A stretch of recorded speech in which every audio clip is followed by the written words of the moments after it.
Hello everyone, this is Ether Dragon, and welcome back to another episode of Fire Emblem Heroes.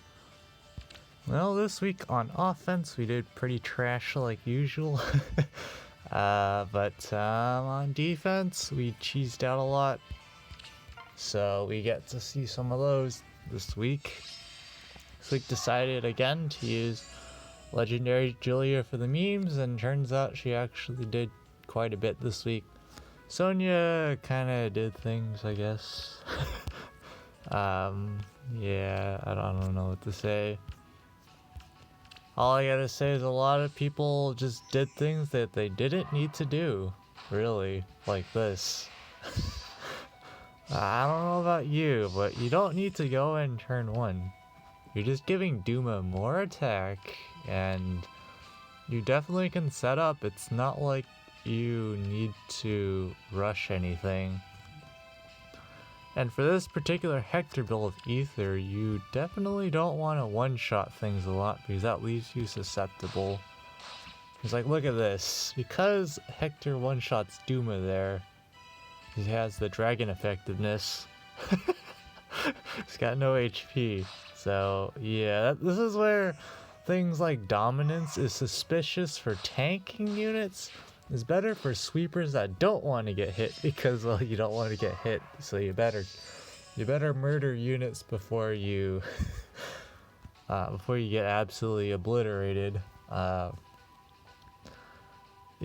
I'm not entirely sure why you would bring dominance for this kind of a matchup, but yeah, I'm not sure. That's why building an offense team is hard. And it's like if you don't bring any support, then the unit has to be able to self-sustain themselves, and I mean, as you'll see, it's very similar recurring themes. People just chuck their units in turn 1. And again, conceptually this idea is okay, except for the fact that, I mean, you just don't have enough attack. So you're not actually killing someone like Julia because you're not outspeeding.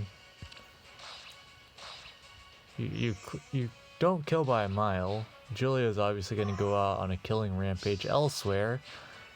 And she even kills Fallen Knight through maximum, I think that was maximum spring or whatever.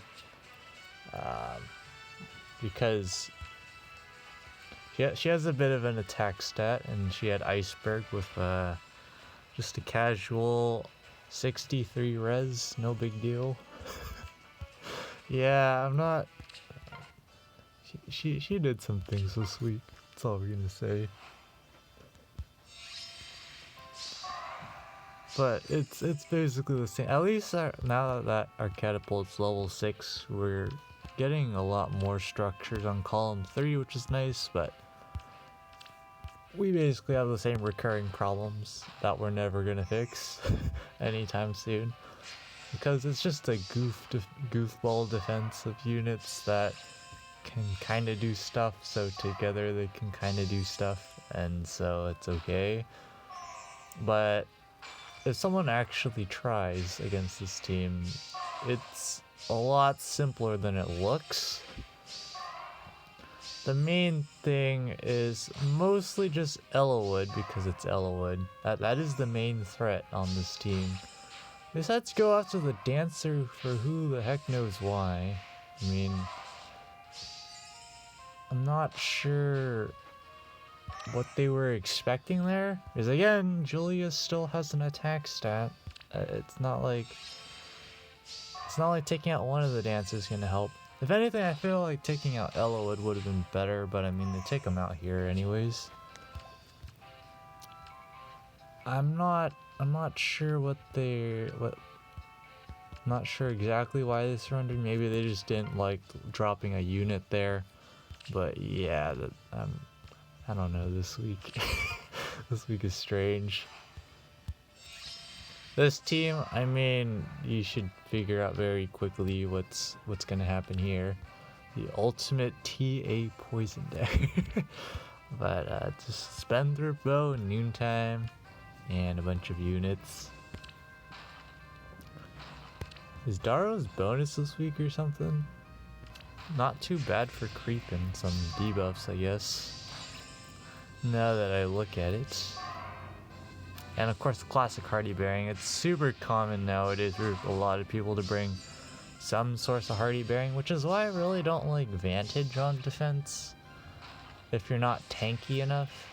If you're tanky enough, do a lot of damage, and have Vantage, that's pretty spoopy, not gonna lie. But they're just gonna go in here, you know, take out Elwood.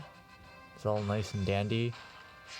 They leave their Lachesis here, obviously because TA Poison Dagger.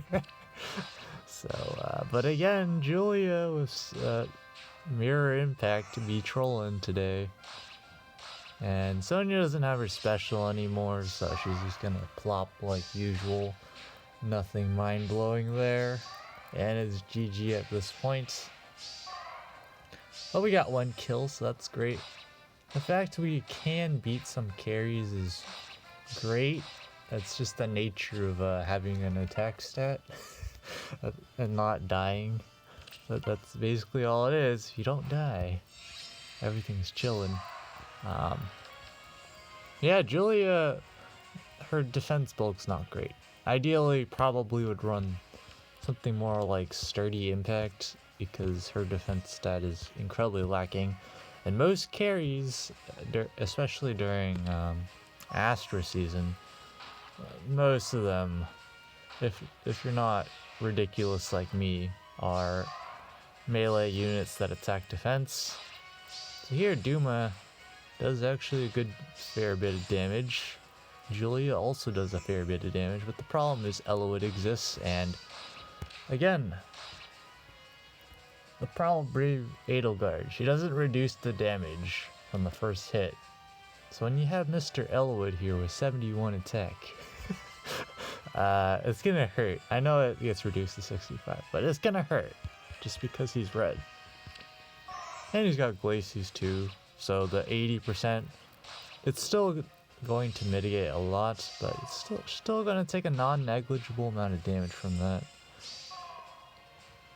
But at this point, they decide to go in here and leave. But the problem is, this is why we have no assist on Sonya, so she moves first before the dancer. And so we get to nuke somebody here, barely. It's not a well, much, I have not invested much into Sonya, so I don't really expect her to do that much, but.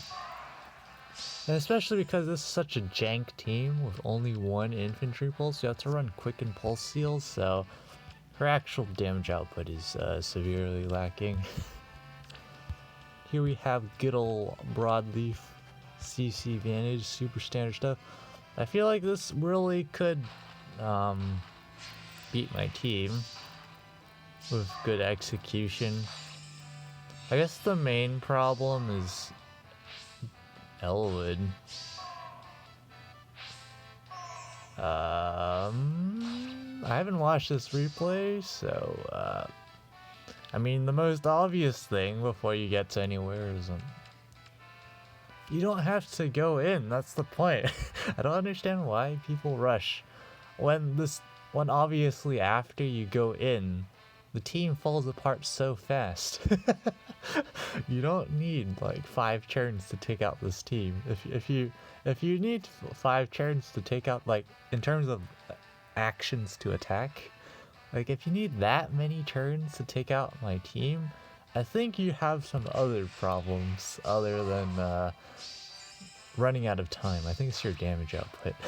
He's not in Vantage range, so that's just an L. We definitely could have set it up. There's kind of a reason why I have these free bolt traps there. It's literally free setup. And if you have a flying dancer and ranged units, you can take out the panic man, or you can set up. You got time. It's not like it's turn 3 and already 2 of my units are dead. Make that 3. Make that 4. You kind of get the idea. You don't need that many turns to take out this team. But at this point, the problem is Duma, period. Duma is just actually trolling. How the AI works, he's just going to move down like this, but Yeah, he's actually kind of... As much as people meme on Duma, when you're not at 100% HP and don't have a way to get a follow-up attack, he can actually be kind of a troll. And while they attack, it's not like they had anything better to do because he was just going to double Bold Fighter anyways. So, Duma just doing Duma things. Feels bad. But yeah, as much as people meme on him, he can do things. He's not like broken or anything, but you can't just count him out. A lot of people seem to count him out, but this team is just, you know, pretty... I don't know what to say. It's not complete optimal scoring because their bonus unit... Wait, no it is. I counted the mythics wrong. This is pretty close to optimal scoring. Of course, you would need merges and stuff if you wanted, and more mythics if you wanted absolute max score, but this is fine. The whole idea, and this is something people can do against my defense, and it works pretty consistently regardless of what units I toss in and out. The whole idea just being, you just go in, that's it. And again, everything's intentionally set up. So Sonya's in the corner, the idea being people don't need to take out the entire team in one turn necessarily. They can leave one of the dancers to alive if they want to, but they can just corner the ranged unit, and this is all intentional. I don't try to necessarily build my defenses so that they're absolutely decent. It's just so they're quote-unquote good enough. So as you can see, I can still get wins, but the people prep, they can win. Like, it's not like this is an unbeatable team.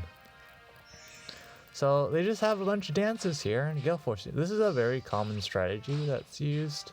Not necessarily a duo pala, trio pala, whatever you want to call them, but just the idea of going in with Gale Force or just a super hard hitting unit that auto doubles and just a bunch of dancers. People do it with Legendary Leaf. Sometimes they'll use Hit and Run instead.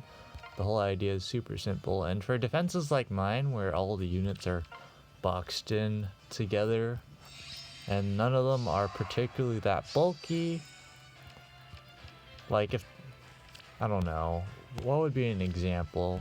Or I guess if there's no way for them to set up, that would be a threat, but here at least someone actually uses the bolt trap to set up. But I mean, they have other problems other than getting set up here, just having the damage output.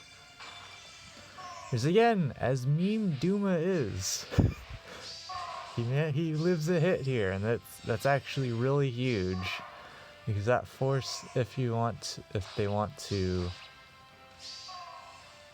get more attacks in and murder more relevant threats, then they gotta deal with that. But the problem is they leave Tethys here, and again, they never had to. They could have set everything up, break the golden deer flag, you have reposition Altina, you could have repositioned Tethys out. Problem is, Tethys is obviously nowhere near from killing Julia. She's well on her way to living Julia until Julia gets rid of her debuff, but that's the problem. We don't even just have to worry about Matthew, because Matthew is just going to murder things pretty hard with those debuffs, and no one neutralizes debuffs. I'm pretty sure Julia was going to die, maybe not. I would have to calc it to be sure. It's actually kind of close, but actually I don't think it was close, because there's the dagger debuff. It's like effectively plus 21 attack and more stuff. I don't think it was close.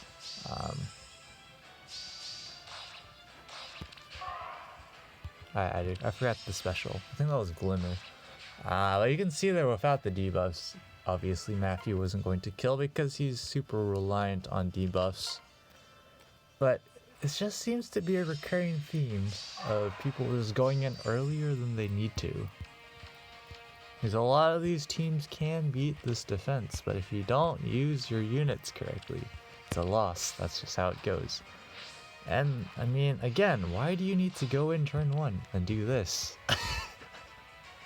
Like, why? Just why? Alright, just ignore that, though. Even if they didn't do that, people really underestimate the meme Duma himself. Well, besides the Panic Manor, let's also ignore. Pretend the Panic Manor didn't exist even.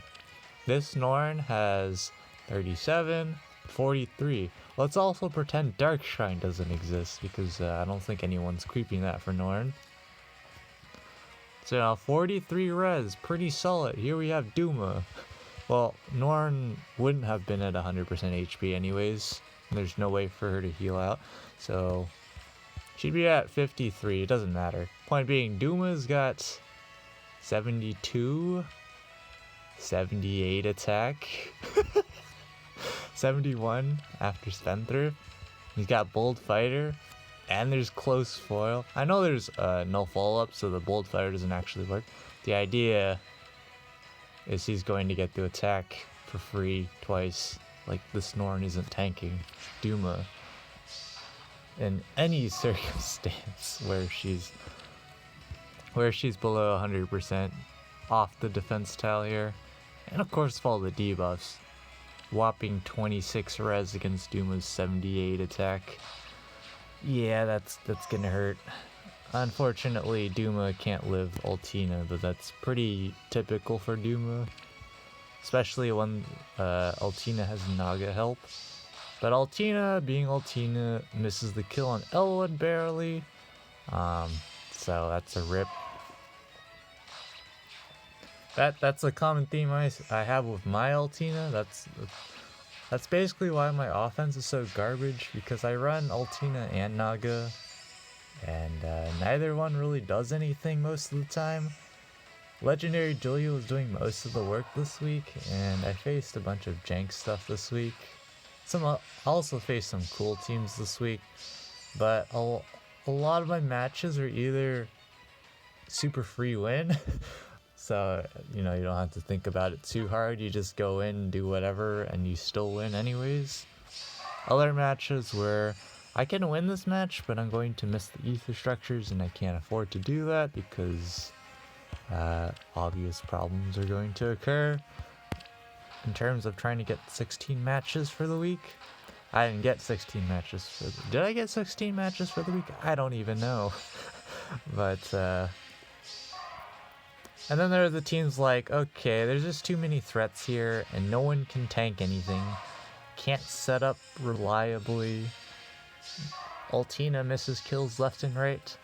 So I just had to do things like tactically sack Ultina, which is a very common thing that I did. But here, I mean, this is pretty obvious what's going to happen. It's not like Gordon's going to tank that. But of course, it's not like we're going to actually take out Shinon here. Just too strong. But, yeah, this week is quite the interesting week, that's all I gotta say on defense. A lot of these teams I really feel like could have won with proper execution. Other ones, I think they just underestimate Julia / Duma. I don't think people underestimate Elowood as much because of how much he's used. Legendary Julia, well, is a legendary hero, so for optimal scoring purposes, you're only gonna see her when she's bonus and it's Earth season, or if it's just Earth season in general. So yeah, in particular, this person here, their defense was, I think, 2 Mirabilises and 4 Male Morgans. So it was a really cool team. I decided to tactically sack a couple units. I think it was 2 units against their defense. It was either 1 or 2, just to, like, you know, hey, cool. Obviously you can't send messages in this game, so I was like, that's just a cool dedicated defense. Like, it's a lot of investment, and I'm pretty sure this person probably likes Male Morgan. I don't know what their in-game name means, unfortunately. I can't read that. Feels bad. But yeah, I did stuff like that, and then there was just matches where I just straight up lost because What the heck am I supposed to do with my offense team? Nothing, pretty much. Let's just go to this team. Resonant Battles. Looking pretty solid. Apparently we're lagging now. We'll be, oh. So yeah, we're making it back up to interval 21. Definitely not because of the bonus titles, not at all. This is the exact problem with the harmonized heroes, and which is why I cannot be bothered to care to invest at all into them, because they only work for 2 bonus titles, and there's kind of a good chunk of bonus titles, so I think you need to have like 5. Let me check. Let's check together. No, you need.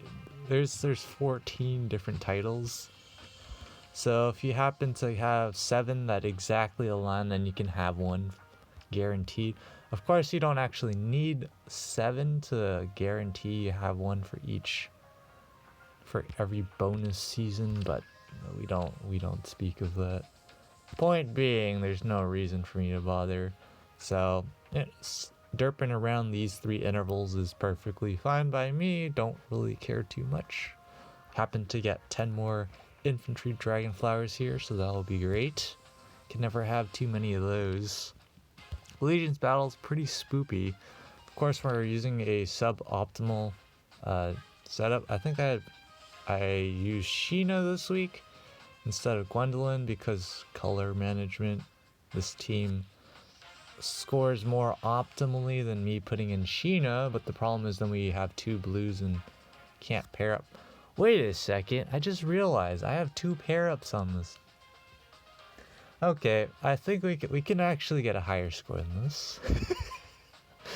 Can actually, I think we can get 1,024 or something like that. Yeah, so I should probably remember that, because the thing with Crom is that even though he's not Earth Blessed, he actually scores more than Gwendolyn and Valbar individually. So 10 out of 10. So yeah, I just realized that. Now that's good to remember. I have 2 pair-ups in Crom and Julia, so I can have full color coverage still, even though my entire team is blue. As for tier 21, we're just kicking ourselves out. If I put in some investment and did some things, we could definitely stay, but it's not worth my time and resources just to stay for 1 extra week. So we're just going to drop out, and hopefully getting back in won't be terribly difficult, but my scoring is pretty weak, so I still might need to invest a tiny bit, because I don't think Sharena's going to carry us here unless I give like a water blessing. I believe next week is water. So there's that, and Arena Assaults. Had to do 2 runs this week. First run, I had a hot garbage RNG and got 5,317, which is about 100 ranks from dropping like 4 hours before the end of the season. It was 5 hours or something. So I was like, yeah, no, we're not sticking with that. And then we just did another run and got a much better score. So top 1K again. And side note for Mjolnir Strike, turns out 844 is apparently still sufficient sometimes for staying in tier 21 Mjolnir Strike, because that is exactly what I did. Super surprising. I have no idea what's going on. I don't know if people are just like rage quit the mode or something, and that's why, but we now have a complete, assuming that trend holds, we have a completely stable cycle now of getting tier 21 rewards 3 out of the 4 times each month, so that's great, I guess. But anyways, enough random rambling. We'll be back when the results drop in. And we're just inside top 10k. That's actually kind of surprising because I goofed pretty darn hard on offense. I use a plus 140 lift team, so if you're interested. I think I lost like 2 whole matches and dropped a unit or 2 in a couple matches. It was pretty bad. But this week it's water fire. So I gotta decide who I'm gonna use. So this is gonna give me a crud ton of trouble though, being bonus. Just because I use Nino. I'm not gonna be trying to climb this week to tier 27. Well, I'll be using my standard meme team, which has a chance of making it to tier 27, but I'm going to assume that's not happening. So I think I'm going to kick out Sothis. I'm not sure about kicking out Lilina. I'm gonna kick out Sothis, bring in my second Bramamon, who's plus HP minus attack. Feels bad. But he's just gonna be base kit with some attack boosting seal probably. And then I'm not sure I want to use over here. Maybe Legendary Chrom again. I'm not sold on that. I know people are just gonna use Milla against the team. And long bait. Long baiting is just completely winning against Bramamon because there's no way people actually die to Bramamon, right? He will have turn 1 Luna, I guess, with triple infantry pulse, so that's something. But yeah. I don't know. Luna or Chrom? I think either way. I think regardless of who we use though, if it's not like Sonya, we're just losing to Hector likely. So I don't think it matters too much. We'll just kind of do whatever then. But resonant battles. Here we go. Interval 21. So we get a few bits of extra stuff, which is always nice. Doesn't hurt. And slowly our feather stockpile is building up again. Maybe I might burn a couple 100,000 soon to go plus 10 another unit. That's the main bottleneck though. I just do not have enough feathers. But all pretty standard stuff this time around. Nothing too out of the ordinary here. But yeah, there's a lot of units I still want to finish merging up, like Raven for example. I currently have them at plus 5. Want to get them to plus 10 for sure. Definitely want to get Olivia to plus 10 at some point. Probably not a priority. Not decided on plus 10 in Claire yet, but I can if I want to. But just going through this list, there's, yeah, like Reinhardt as well. Definitely want to plus 10 him as well. I am not seeing all of the units that I want. Kagero, so who else do I have in the back? And of course, this is kind of organized by color and the very poor arrangement of things, so I don't actually see everyone I want to plus 10, but there's quite a long list. Millions of feathers needed to do all of that. So we're not finishing that anytime soon. But yep, Roker Sieges, we got top 3 with I think 2 mil flat.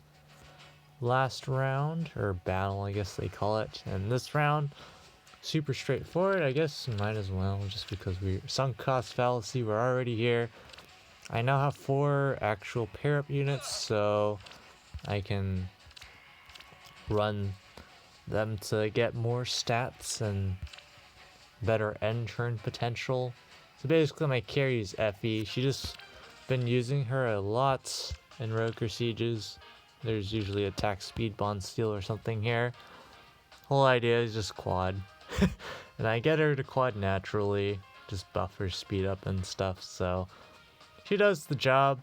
Pretty tanky, solid HP stat. She has distant counters, so reinforcements can just potato into her if they want to attack her, and Breath of the Life to keep everyone healthy. Obstruct against calves and other more annoying units, but other than that I can always run a breaker or something. Don't have Bold Fighter on her. Eventually at some point I will get it on her just because, why not? But anyways, enough rambling again. That's gonna be it for this episode. Thanks for watching. As always, this is Ether Dragon, and hope to see you all next time. Bye!